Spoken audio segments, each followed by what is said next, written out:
আমি ভাই সবার সাথে মিশতে পারি না। আপনি সবার সাথে মিশবেন, আপনি যেই নাটক দেখাইছেন সেই নাটকে হচ্ছে অন্য কেউ আপনার সাথে মিশতে আসবে না।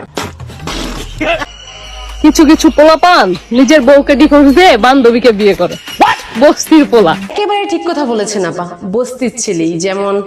तुम मुझे छोड़ के मत जाना। একটুখানি এক নজর দেখে আসি বস্তির পোলারে। পুরুষ কখনো সৌন্দর্য দেখে ভালোবাসে না। আপনি একটু বলেন পুরুষ কি দেখে আসলে ভালোবাসে? ভালোবাসে চরিত্র দেখে। আসলে কি আপনি চরিত্র দেখে ভালোবেসেছেন? আচ্ছা, চরিত্রটা কাকে বলে, কত প্রকার, কি কি একটু বলে দিন তো, আমরা আসলে জানি না। कैसा लगा मेरा मजाक? আমারে দেখা জ্বলতেছো, জ্বলো, পুইরা আবার কয়লা হইও না।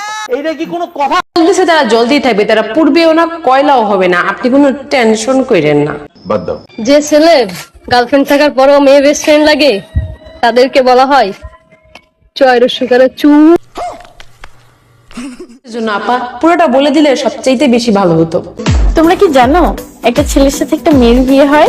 জানি না। আরে আপা আপনাকে অনেক অনেক ধন্যবাদ, আমরা তো জানতামই না যে একটা ছেলে আর একটা মেয়ে কখনো বিয়ে করতে পারে, মানে তারা বিয়ে করে। गजब बेइज्जती है। বিড়ি খায়ও না রে বন্ধু, বিড়ি খায়ও না।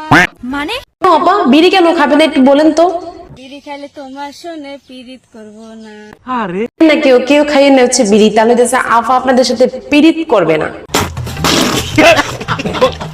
আইফোনের হেডফোন যেমন গ্যাসের হেডফোনটা চার্জ করা যায় না। কি রে ভাই, আজকে আইফোন চালানো দেখে হচ্ছে এটা জানি না আইফোনের হেডফোনের আবার চার্জার হয়, এ তো দুঃখ, কারে কম কারে দেখাবো এই দুঃখটা।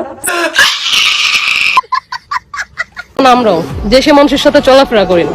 আরে আফা আপনারা কেন হচ্ছে কারোর সাথে মিশবেন? আপনারা তো হচ্ছে মিশবেন টিকটকারদের সাথে, টিকটকারদের ছাড়া আপনারা হচ্ছে কিছুই বুঝবেন না, জানবেন না।